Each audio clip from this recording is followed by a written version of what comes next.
I never liked feeling in a job that like I don't have full control, like that I just am doing something because I'm told to do this.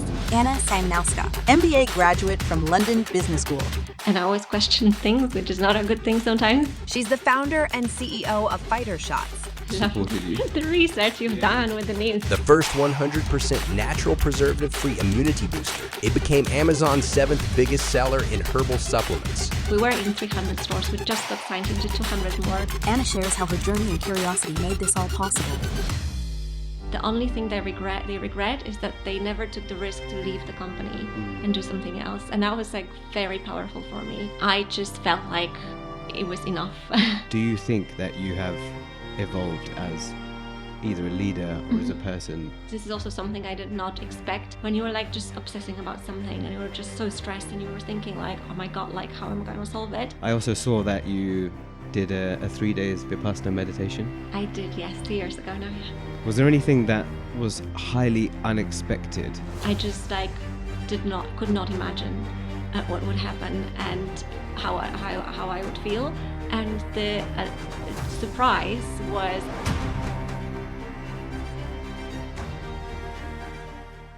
Hey, just a really quick one from me before we do get stuck in. Firstly, I just want to say that I am so grateful that you've decided to tune into the full video version of this conversation. As you may already know, editing a full-length episode takes a great deal of effort by multiple people, all with our aim of providing you with your most preferred method to listen, connect, and engage with the listener and the topics that we discuss. And in return, I just ask for that one small favor that you do hit the subscribe button, because the more that you do so, the bigger the chance that these conversations get in front of those exact people that are looking to consume this type of content. And of course, the more that the show grows, the better quality that every aspect of this podcast will become, which also means the bigger the profile of the guests that we can invite to join us. Thank you so much for subscribing if you've already done so. Now, let's get back to the conversation.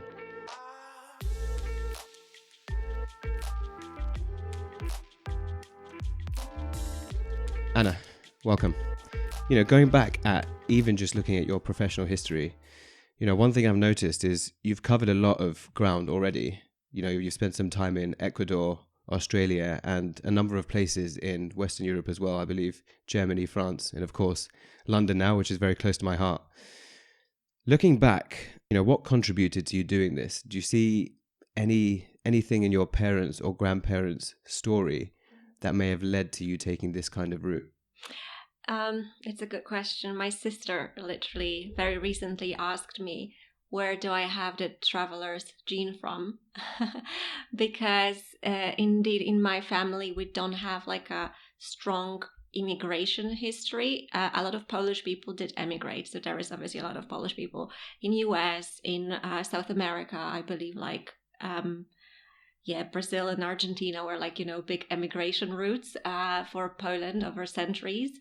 And I don't have anyone like that in my family, but I don't think you have to be inspired by like your family member. I do believe every person is different, and it's, I guess, like it's the personality, that kind of makes you curious. And indeed, when I was like in high school and like middle school, I was always thinking, I was always curious. I was always kind of curious about like, other cultures and other languages. I really wanted to like learn as many languages as I could.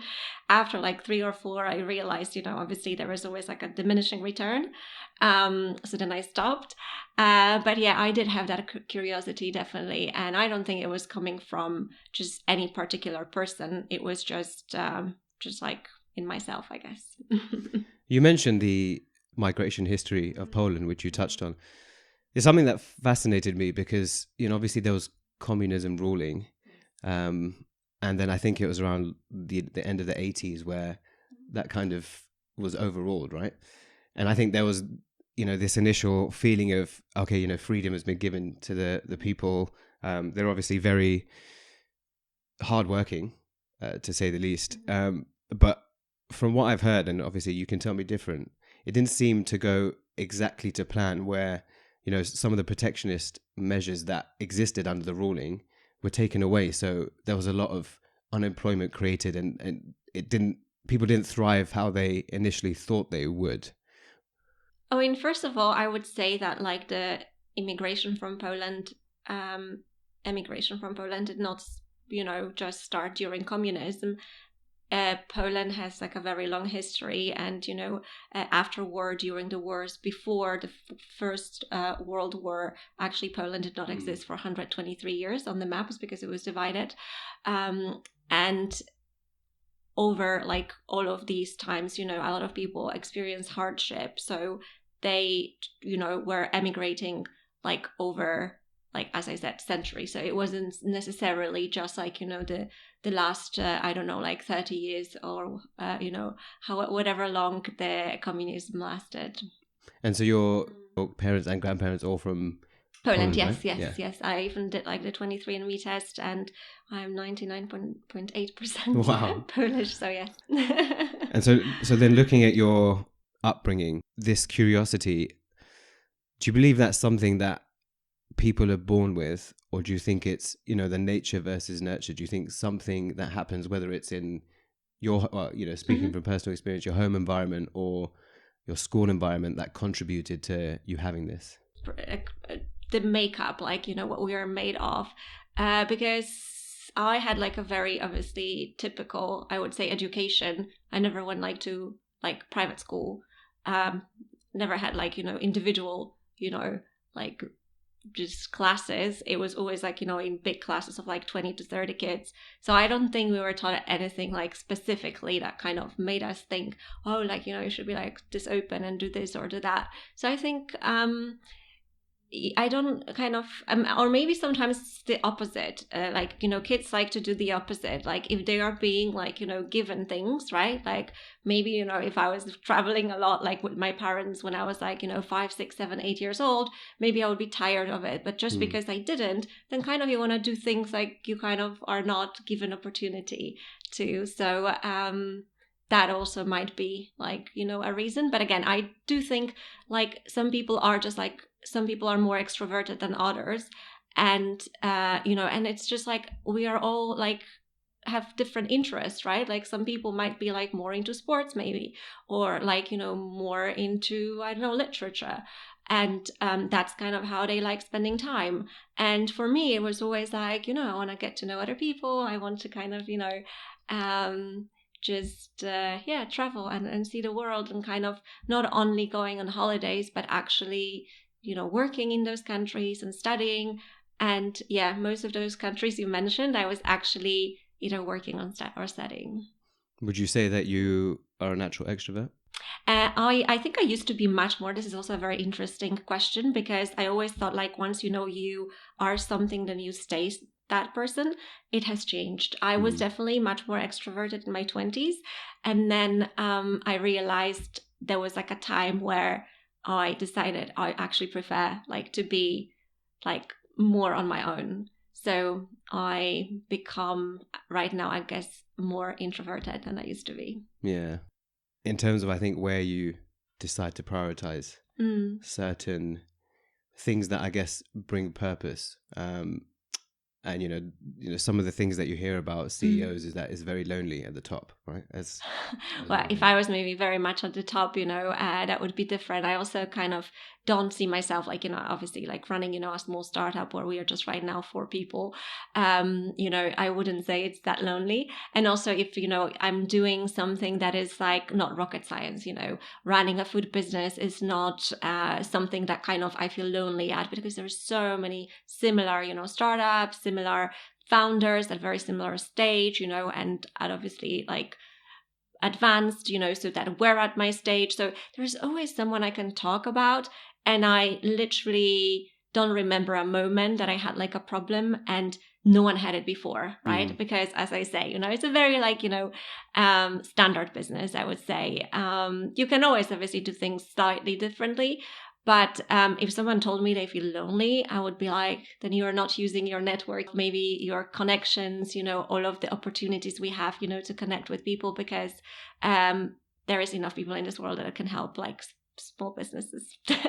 The network thing, I think, is really important. And, I look forward to diving into that. Yeah. But So growing up, your friends, would you say that they had a similar mindset to you, especially with this curiosity to see the world? Yeah, of course, some do. And that's kind of how they become friends, because you share these things. So yes, I guess, again, I also don't think, I'm that unique, that it was only me kind of, especially if when you come to London, you meet so many people that also are so well traveled, that are having like a very international background, that I don't think any more special. And also, I went here to London Business School, that is super international. 90% of the cohort is like from outside the UK. And it's just crazy how international people are. So as I say, like, it's not that difficult to meet like-minded people. Yeah. Where was your first stop after you left? When was the first time you left Poland? Poland. So for the longest was an exchange. So when I was like 16 to 17, I went on an exchange to Germany. That was like a high school exchange for 1 year. What was the biggest unexpected takeaway you took from that experience? Unexpected was actually that people are very similar. Yeah. Yes, that kind of, you're always curious, like, how people in other countries are, and what their life looks like. And then you learn, actually, people do have the same, obviously, issues, problems. They also have to go to school, they have to go to work. They have like dramas, right? That was kind of interesting to see that we are obviously probably, more similar. But then again, it was just Poland versus Germany, which is still kind of very similar. I'm not saying that, like, I know everyone, like every culture, and I would not say that maybe, like, people in Asia, are, because I haven't, like, let's say I didn't go to high school in Asia, right, or in Africa, so I can't, compare like everyone. But specifically Poland and Germany at that time, it seemed like very easy. I went there to high school and I literally did not feel like different, which was like a nice surprise, basically. Do you think that's for everyone, this experience? Would you? No, I guess everyone is different. So so this exchange was kind of organized by an organization, and I think we were like 20 something people that went. And the nice thing is, obviously, that kind of, every few weeks you kind of meet up with others who are on this exchange to kind of talk about, like, how you're doing. And there will be always people who kind of, are thriving, are learning the language, like, really quickly, are like settling well, in their host families. And there are always people, like, literally there was, I think, 1 or 2 people who left early because they just hated it, they were missing their families and they just did not enjoy it. So it's kind of, it varies. You mentioned the London Business School. Yeah. Was that your next stop? Or was that the next place that you went once you'd left Poland, or was there? No. So I was 16, 17 when I did this exchange, and I came to LBS when I was like 29, 30. Okay. So many years later, yeah. Do you think the impact of how that exchange went was a driving factor of whether you would have then left again? Yes, because, I found it like relatively easy to kind of, learn the language. Again, at 16, you are kind of pretty young, so you can learn the language pretty quickly still. At like many years later, when I was trying to learn more languages, I realized it is more difficult. So kids do learn much quicker. So because, I was able to kind of, write all the exams in German. And because, I found it like super like easy and straightforward, I think it was much easier for me to kind of decide, all right, like, now I, let's say, want to like work in Germany. Now I want to go like to university somewhere. So I think, yes, it gives you this idea that, you can do these things, and that, like, borders don't exist anymore. At that time when I went, Poland was not in the EU yet. So like we needed, I needed to get like a visa. It was quite a long process, because I'm coming from like a small city outside of Krakow. Like the embassy was like in another city. You had to, like, go there, like your parent, because I was not like 18 yet. My parents had to go there to kind of get the visa. It was like pretty tedious process. But once you go through it, you then realize that, it's all kind of, just formalities, but like you can go through it, right? So yeah, it gave me this like, you can do attitude. Did you have any shocks between what life was like in Poland versus moving abroad to another place? No, I think also Polish people, because of like, we are taught at school, again, it's maybe turning too much like, about Poland, but I think we have this chip on the shoulder that like, because we were going through so many hardships, as I said, a lot of people have this like complex, I think, of other countries, and I think that's not necessary because Poland is doing so well. Like, I think, Poland is a great country. And we should not feel that like we are any worse because people are really well educated. A lot of things, of course, a lot of things also don't work, but like there is no country where everything works, right? And being educated in Poland, I have to say, education is amazing. Like schools are really good. I feel like I had such a good just education, and it's all free, right? So for that, I think Poland is doing really great. It's a well-organized country. It's interesting that you mentioned that because, there's, speaking again from the London point of view, and I guess there are some similar thoughts felt with other countries that, like you said, there's a lot of Polish emigration and they do a lot of the sort of heavy lifting jobs and they often get categorized by this. Yeah. But like you say, with the education side, there's a lot of very high skilled professional labor that also comes out of there that sometimes probably gets sidelined. Do you find that amongst the people that you still know from back home or with your family that this kind of, they hold a kind of gripe to this stereotyping?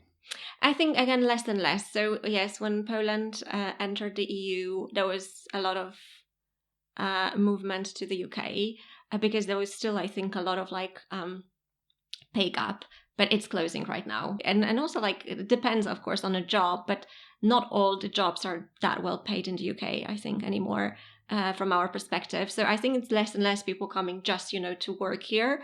For that reason, I think even if there were any, as you say, perceptions about like Polish workers, I think they are less. And from our perspective, somehow in Poland, we also thought like, oh, like we are being seen, like that. Outside of our country. But then there is so many like other nations, right? There is like so many Asian nations where there is also like a lot of people from there. So I don't feel like necessarily that people are like picking on you anymore. Like, oh, you came here to kind of steal our, construction work jobs or like restaurant jobs. No, I don't see that anymore. And so you finished your education in Poland? Well, yes, I did high school and just this 1 year in Germany, but then I got my A-levels in Poland, and then I did also my very first master's degree in Poland, yes. And so what spurred that first move post-education? So during university as well, I did a few exchanges. So that was the Ecuador one you mentioned, and Australia. No, Australia was later, but Ecuador was one of my internships. I also did one in Madrid and in Germany then again, because I already spoke the language, so it was like easy. And afterwards, I was working in Poland, and this opportunity came to do another master's in Iceland in energy. And I was just curious also like by this new topic. So renewable energy was becoming a big thing. And it was 2010, I think, 2009, because 2010 I already went to Iceland, January. So 2009. And I was working in Madrid for this energy consultancy, and we were working on very interesting projects. And because I had zero background, but I've learned like few things, and I thought I actually would like to kind of have a proper degree in this. So I went to Iceland for a year, and that was, my other big trip. And would love to kind of, work like in this industry. But, when you're this young, you kind of just take any job opportunity without kind of thinking about like long-term, how it might impact your life. So when I got a job at Airbus, I felt like, oh yeah, fine. Like, sounds good. It's a great product, big company.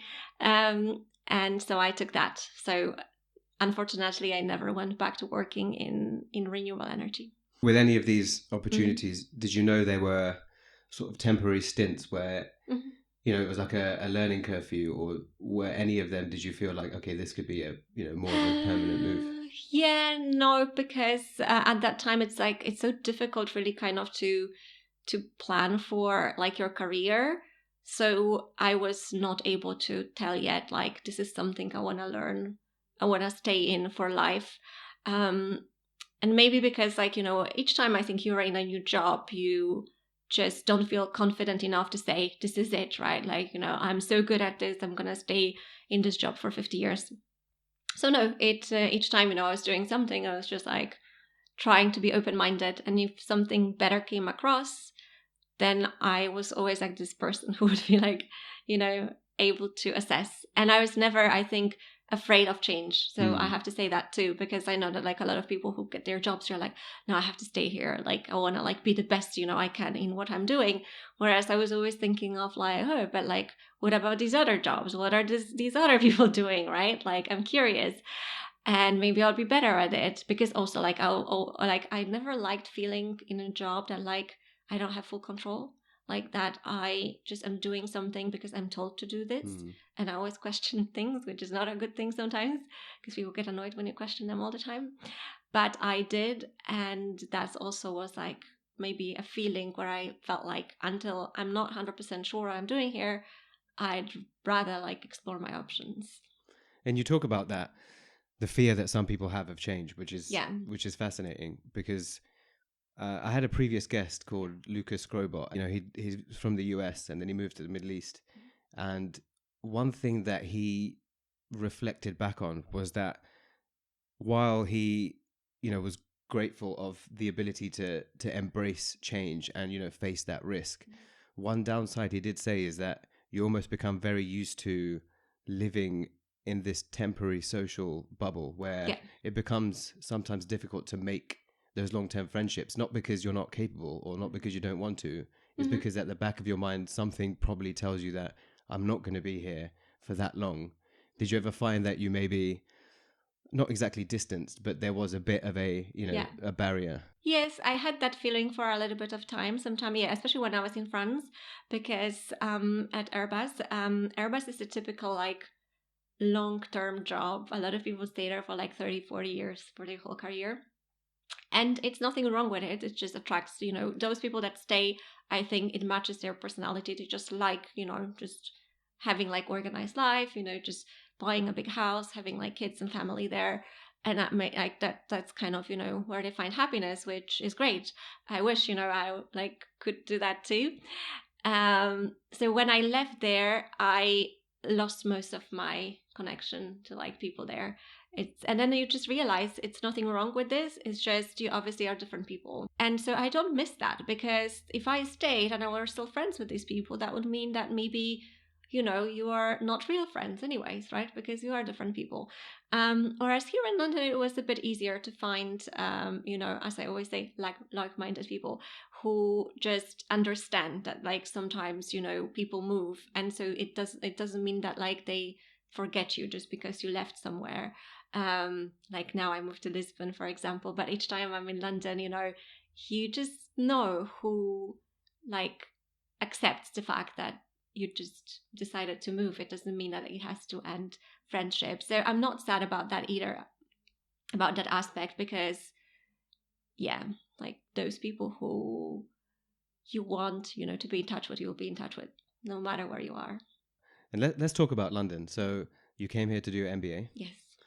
Was that when did you make that decision? Was that always part of the plan? It wasn't. I didn't even know like much about like MBA. And to be honest, I never wanted to study business, because my very first degree was engineering. The second one was renewable energy, which also had like, a lot of like STEM subjects. And I always felt like this is something, I kind of want to do.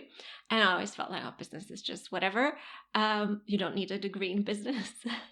You can just, it's common sense. Maybe it came a little bit from the background, like how it is being seen in Poland. So yes, every country has some stereotypes. And in Poland, because again of its whole story, it is valued when someone has like a proper and what is proper degree. It's also like questionable, but people see like engineering jobs, like again as everywhere, probably doctors, right? These people have like proper jobs. So business is being seen as like economics and stuff. It's just the universities that were offering these degrees were just not the best universities in Poland. Maybe let's put it that way. Although there is just one in Warsaw, and yes, those people study business and it's a good school.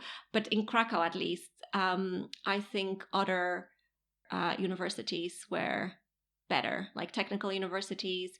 And then Jagiellonia University, where people want to study law or medicine, right? So just coming maybe from that background, I never wanted, to do business. And where it came from was that when I was at Airbus, I was 5 years I was there. I just felt like it was enough. I've seen, a lot in this company. It's an amazing company. Sometimes I do think if I ever was to come back, what would I do there? But in a company with over 100,000 people, it's very difficult to progress if you don't do things differently, and it's very difficult to do things differently. And I also within my team, a lot of people said, in order to progress, you have to leave the company and then you have to come back with a lot of experience, different experience, because if you stay, you have the same experience as everyone else, right? So you won't be different. And a lot of people also in their 50s and 60s who are close to retirement told me the only thing they regret is that they never took the risk to leave the company and do something else. And that was very powerful for me. And it's probably true for every big company. Staying here is no option. And I also, at some point, you also learn less and less. And yes, learning on a job is great, but you also want to kind of learn processes, learn how things work on a different scale, not just Airbus. And because, after 5 years of doing, basically it was project management, we're delivering aircraft and you have to kind of make sure that all the steps are being covered. So it's very much project management. After doing that, I didn't feel like I could do any other job that would be at a, not entry level. So the only option literally I could think of was MBA. And also because a few other people I knew were also pursuing MBAs, literally 4, 5, 6 I could name. And they were all I felt like their complaints about the company were very similar. So they all said yeah, they feel stuck, they want to just have more power and just take more decisions. And obviously you can't because you have so many managers above you, and unless you come with a strong degree, it would be difficult. So these people, I think, also made me realize, okay, that's my only way out. And so there's one thing hearing about making change and then thinking about making the change, but the actual action to take it is, almost that big leap that a lot of people don't ever get to that stage. And, some of it comes down to personal circumstance and commitment. It's not as easy to say for them to make a move. But of course, there's still there's still a mental hurdle that you overcome, which is to take that risk. And do you see any influence in your upbringing or from your parents where did they support your decision to take risk or follow? No, that's true. If you have maybe someone in your family who kind of pressurize you to kind of, I don't know, save a certain amount of money and buy a house and have a family, then yes, it would be difficult to have an expensive degree on top. But I was lucky maybe, or I guess that's how every family should be, that they just leave you to do, right? I think also if I had kids, I would be just do whatever makes you happy. So I also was fortunate enough to have just parents who would say, of course, why would we tell you what to do, right? You, it's your life, so just do whatever. And so I never felt like I need to explain myself doing these things.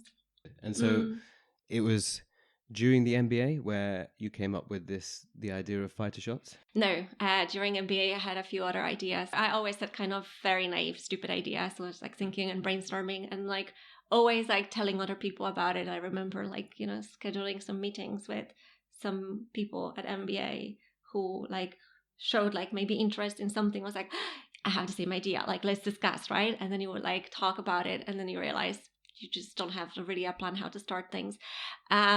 Yes, not all the time. But the Figther Shots idea came just a few months after I graduated, when I was thinking it would be good to kind of have a side business because my salary at that time was not very impressive.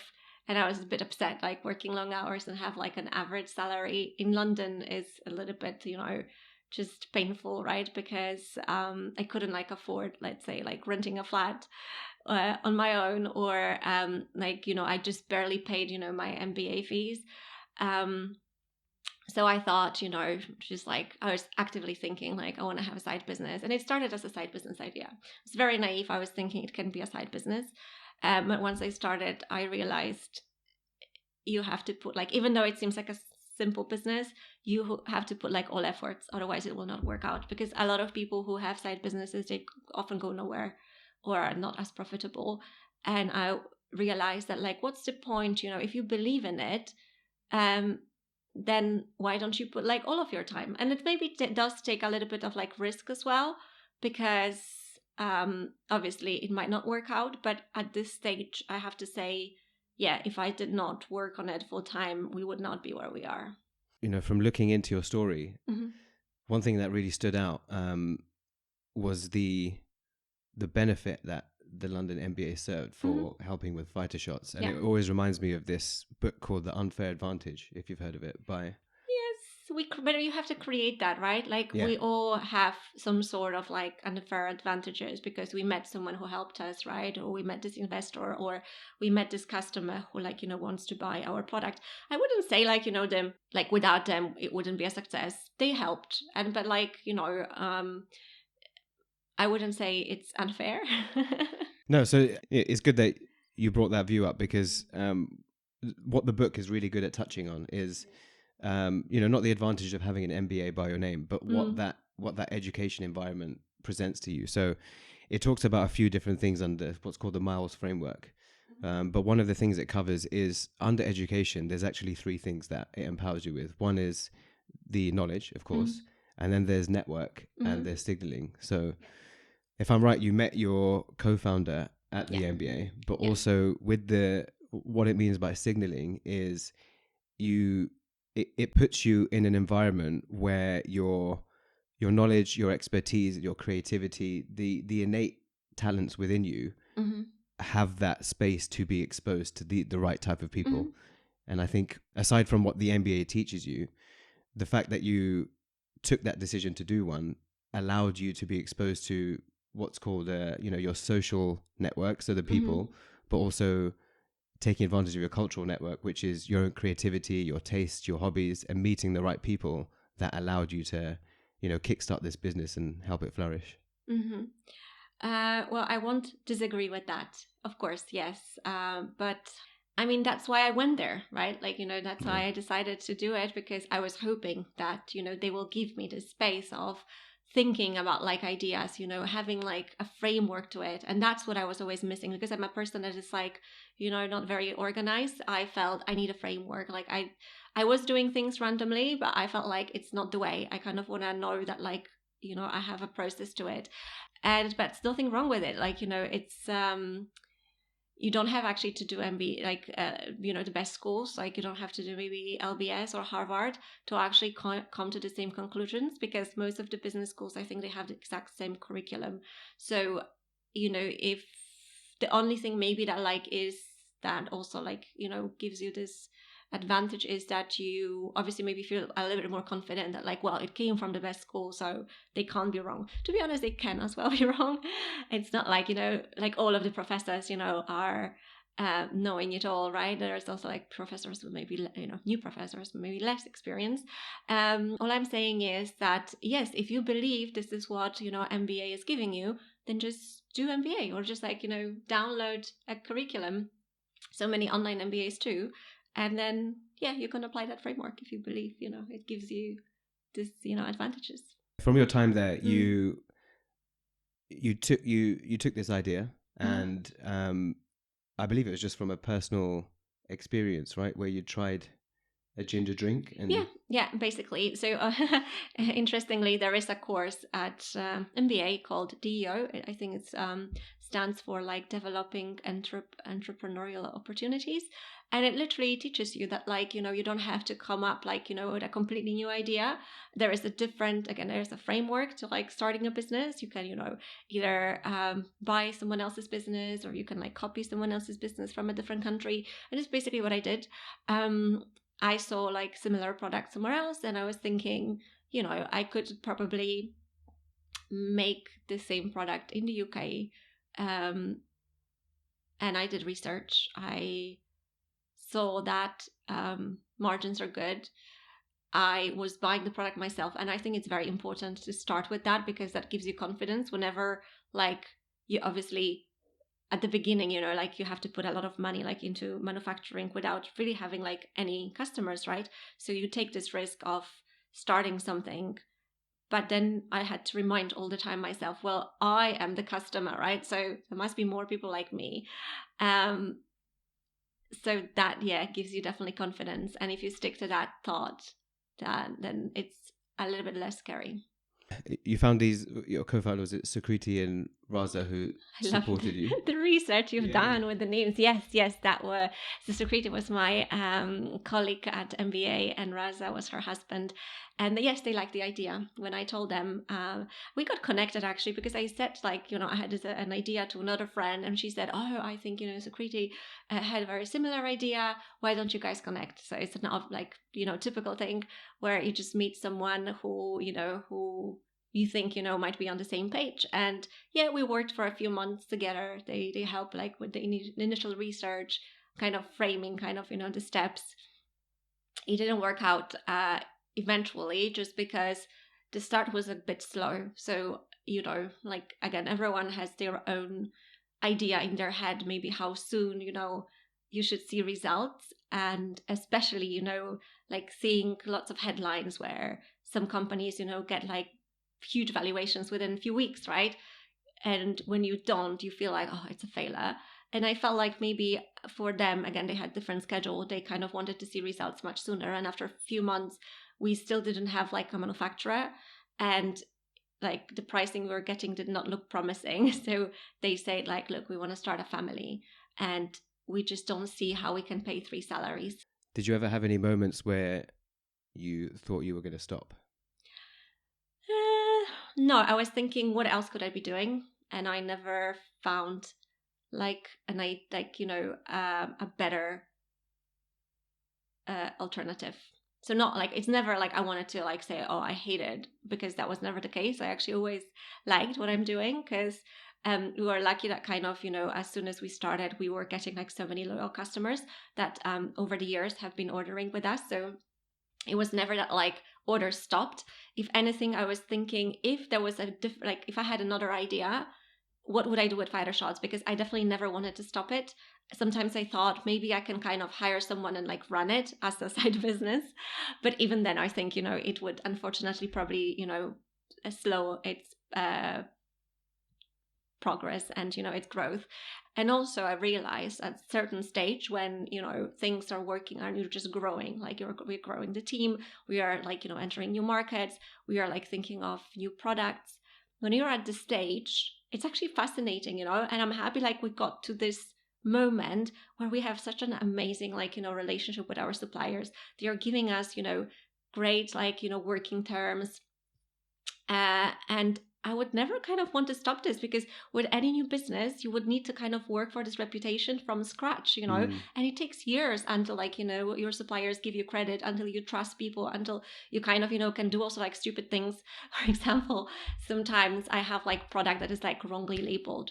And because again, I'm in this business for so long, I have like customers, like wholesalers who I know like they would accept it. So I just give them a small, not even discount, like to one, wholesaler, I said, I'll give you just like, 3 months of like payment term. Like, do you want to accept this? And he said, sure. So kind of these small things, like, if I was just starting and you have this problem, that would be huge, because I'll be like, what do I do with it? Right? Like taking it all back and relabeling would be thousands of pounds, like such a loss. Whereas as you are longer in the business and you have these, just, understand how things work, I literally just like send a WhatsApp, and it's solved. So I like kind of being at this stage where I can feel comfortable.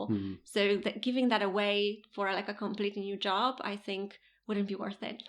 There's a quote that always stands out to me by Jeff Bezos. He said it himself, which was that building a startup is often like jumping off a cliff and then figuring out how to build the parachute on the way down. Yeah.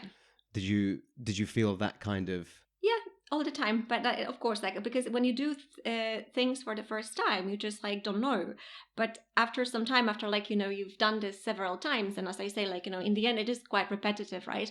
But then like, if the problem is coming, like, you've been so long in this business that you have just more options.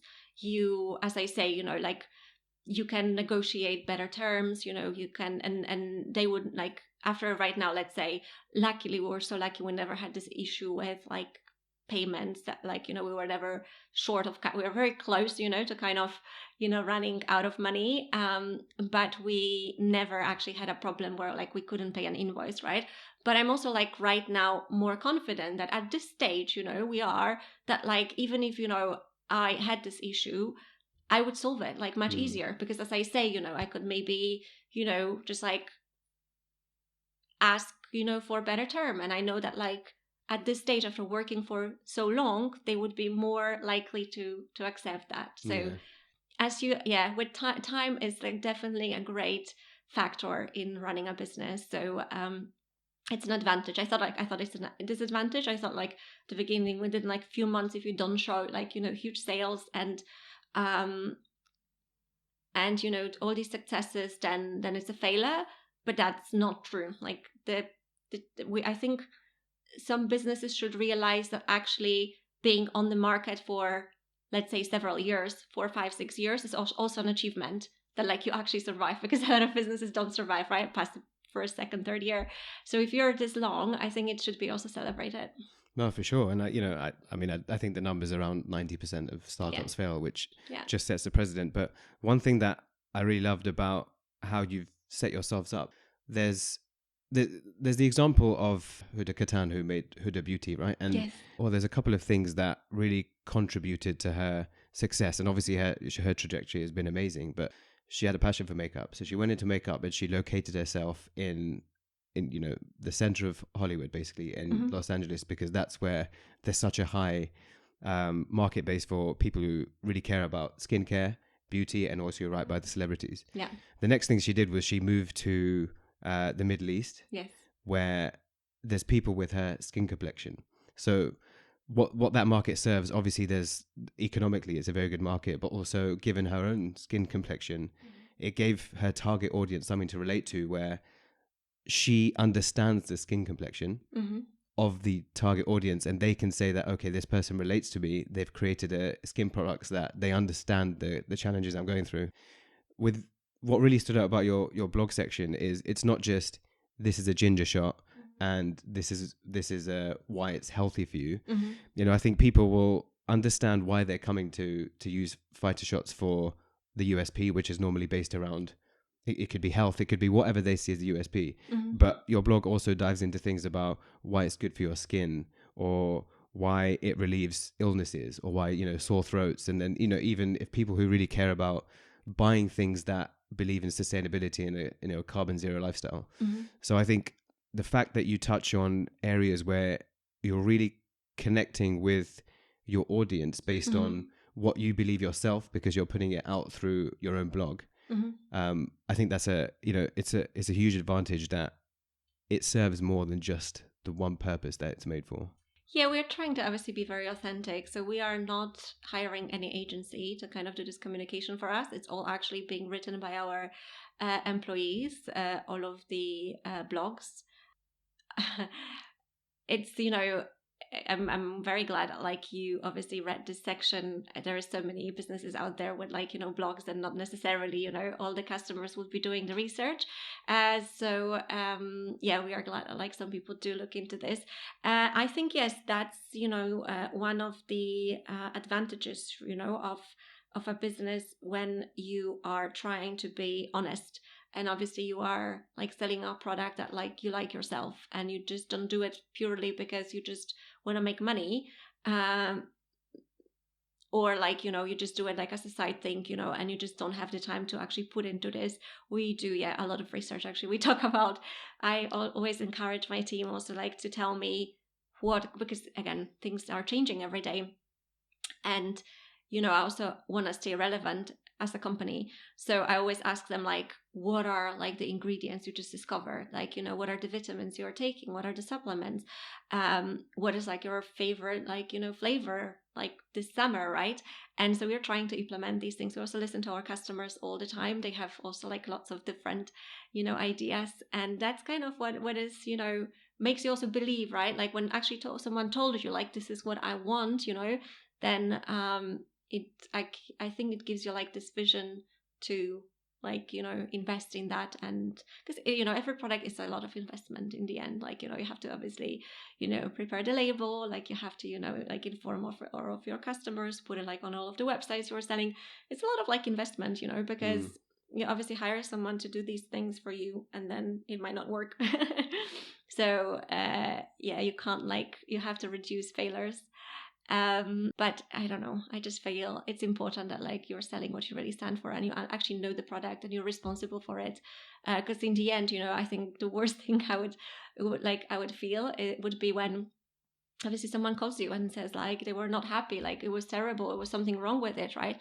You kind of don't want to sell something you're kind of ashamed of, right? You want to just do a good product. So yeah, we definitely try to sell things we use ourselves. And I think it's something that you said yourself, that you know that it's more expensive to, you know, make it out of glass, but it's something that you stand by because you want to keep it sustainable. Yes. Which I think is really powerful. Yes, because I do believe, you know, there is enough people who also like worry about quality, or it's important. And as I say, you can always optimize for volumes, right? And that would be probably plastic, because then we also could price it a bit cheaper. And because it would be cheaper, we could manufacture more. But yeah, myself, I pay attention if I can buy a product in. It's not always possible, because sometimes like you get into a store and like everything, like water especially, sometimes it's just in plastic. Well, of course I'll drink it if it's the only option. But if I have the option, yes, I like to have it. And that's why I also kind of want to give the option to customers. Before we move on to what's next for you and for Figther Shots, I also saw that you did a 3 days Vipassana meditation. I did, yes, 2 years ago now, yeah. Talk me through of what you remember from that. There's, you know, a couple of things that I'd really like to find out about what your experience was. Mm-hmm. Was there anything that was highly unexpected that you gained from that you really didn't think would emerge? Definitely. One thing that was unexpected was that I was actually capable of doing it without like being really in pain, right? Because 3 days, someone might think like it's really long and it's boring. And I was surprised how quickly the time passed. Sometimes I felt before very impatient. Sometimes like you have to wait like 15 minutes, like you miss a bus and the next one is in 15 minutes. It feels like eternity. And sometimes I'm like, you know, so upset about 15 minutes, let's say, that I thought I cannot imagine like meditating for 10 hours. I think it was 10 to 11 hours a day. I just like could not imagine what would happen and how I would feel. And the surprise was that actually the time passed by much quicker, which is fascinating. Like how, time is a weird concept, because sometimes it feels like eternity and sometimes it passes by very quickly. Has there ever been a time when you've been able to stand back and reflect on, you know, your life journey and how everything is connected, and you know, what are the key influences or impacts or maybe turning points that have brought you to where you are? Yes, of course we do keep thinking, right? Like when is the moment is probably when I actually drive, I realized. So maybe I also like driving, and the drive here was like over 1 hour and 30 minutes, and it also like went by quickly. I do obviously reflect, maybe not like about the whole life, but like the past months or like my past decisions. Yeah, you kind of think of it like, you know, was it a good idea? Or like sometimes you you kind of remember moments where you were upset. And it's, I think the best feeling, like that I discovered recently, is when something was like really absorbing you, and today it's not a problem anymore. When you were like just obsessing about something and you were just so stressed and you were thinking like, oh my God, like how am I going to solve it? And today it's just like, you feel like, why do I even stress about this? Like that was not worth it. So yeah, I have sometimes moments like that. So yeah, I do think of things, and yeah, it's a very comforting feeling when you can think of like it's not a problem anymore. And what do you think, or do you think there's anything from, that meditation experience that you can see you taking forward and benefiting either your business or Yes. where you're going next? Unfortunately, I did not come back to meditating anymore. So that's also like a little bit of a shame, that I was hoping that kind of once, I thought like I will learn this, like I will learn meditation, and from then on, like I would apply it. It doesn't work quite like that. I would still probably need to have that scheduled, because when you go there, you just don't like meditate on your own. It's guided meditation. So you obviously have these sessions scheduled, and like, again, you have like all of the support there, right? Because someone has taken away your phone. So like you don't even have this option of like, reaching out. Someone prepares the meals for you, like, the teas in between. So like it's easy. And now that like I'm back, in the real world, I think it would need to take like a conscious effort to, book a time in the calendar, take away the phone to another room and prepare that. And so I'm not doing it. So I wouldn't say, so yeah, that's maybe kind of a surprise also to myself, is that afterwards I thought this meditation would be coming naturally, and it's not. You still have to kind of, make the effort. So I'm not doing it. Do you think there's any change in your character though? Also not, no. It's I wouldn't say it's like a life-changing event. The only thing I want to believe, it gives you, is just gives you perspective. That like, when I get impatient, I kind of feel like, why am I like impatient? I know I don't have to be like that, because I know how to chill sometimes. I proved that. So that's kind of maybe the only thing that kind of I'm reminded about. But other than that, I wouldn't say it's life-changing. So what's next for Figther Shots? So many opportunities. And so we definitely want to grow it. We just see like so many growth opportunities. So we are just right now, we just hired a new person who will be helping us in the Middle East. So Middle East is a huge market. My co-founder, who is based in Dubai, started a few years ago, and from then on it's just like picking up, and we get like more and more interest. We also have learned, again with the time, like it comes that you have, obviously you learn how things work. So right now we are registering more products, we are going into like more markets, so we can easily like triple or quadruple our sales there, and that's easily like without even investment. And then obviously like you can take more investment, you can just like do professional marketing.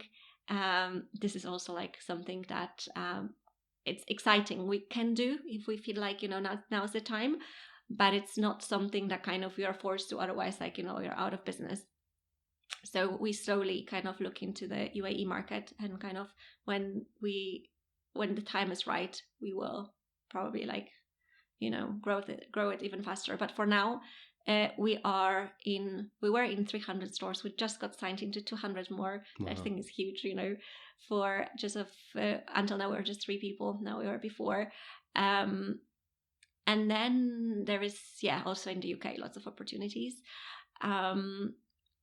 A lot of our customers also like their orders grow, so we try to accommodate that.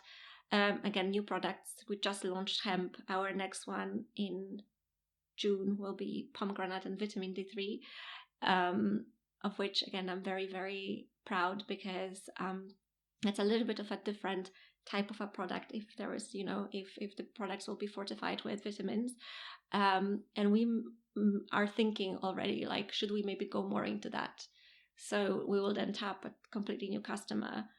How do you think, or do you think that you have evolved as either a leader or as a person through the experiences you've gone through? Definitely, I did. Yes, I this is also something I did not expect.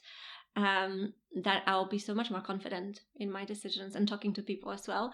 Because previously when you kind of work for someone, again, it was just maybe my attitude. Maybe it doesn't have to be like that, but I somehow struggled with like, you just were in meetings and you just like say something and then you don't know like how is that being taken, like are you being taken seriously, or you doubt yourself, like how, like you say something you think is a good idea, but in the end you don't know because it's just an assumption.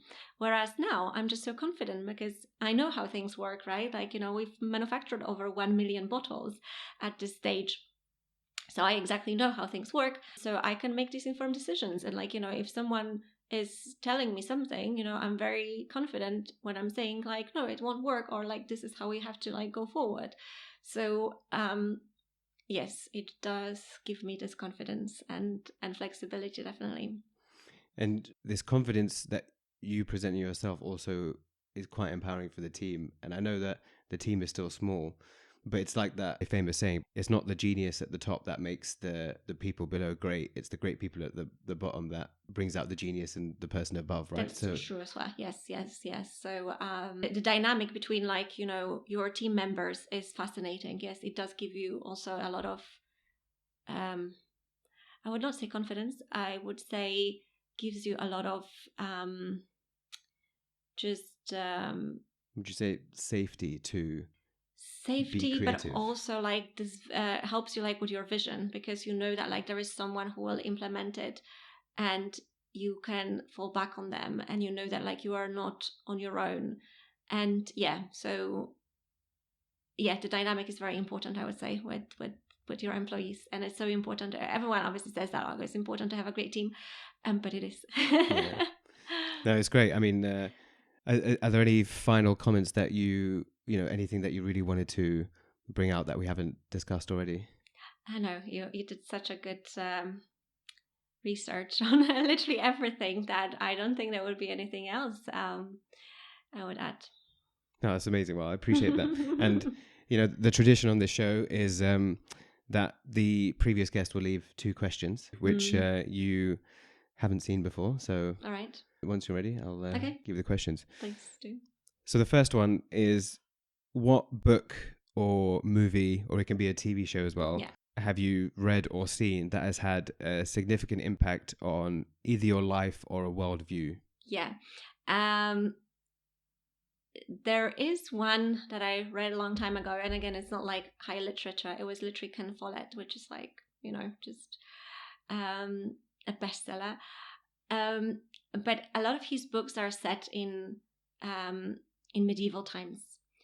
And we were at the beginning, we started like talking about, how people's lives might differ or not between like countries geographically. And I love also like having this other dimension of time. And I know that like these stories are made up, but I want to believe that like, people in medieval times also had the exact same problems and issues and dramas as we do. They have like, the same, obviously, like, let's say family problems, love problems, money problems, job problems. And it kind of keeps you grounded. So again, he's written like a few books set in those times. And although like I read it a long time ago, I always kind of like thinking about it that, 500 years ago, like life wasn't that different. We don't have like, there is nothing like to stress about, because that's kind of how it is. We will not change anything. These problems will be always coming. There is like no point in worrying about something we have no influence on. No, I love that. And the second question is, what is something about your culture or heritage that you wish more people knew or understood? Maybe just that we are very open-minded, and a lot of people think that like people from Poland are very straightforward. So I know that like a lot of people are afraid of that and say, oh, like people are rude. And I would maybe say we are not rude. We're just taught that like we're very different. I would say on an opposite spectrum from Americans. Somewhere like between Americans and British people, just very, very honest. So I know a lot of people struggle with that. And you just have to know. It's just how we were taught. Just we have to speak the truth. And I think you get to solve problems and issues, or even just express your opinion a lot quicker. But no, thank you so much. And the thing I appreciated the most was just you giving your raw and honest thoughts and opinions on everything that you shared, whether it's things that we shared in common or something that I've learned completely new. So I'm very glad that we did this, and I really look forward to trying your new flavors. Great. And seeing how far Figther Shots grows. I'll let you know when they're ready. I'll be waiting. Thanks so much. Thank you.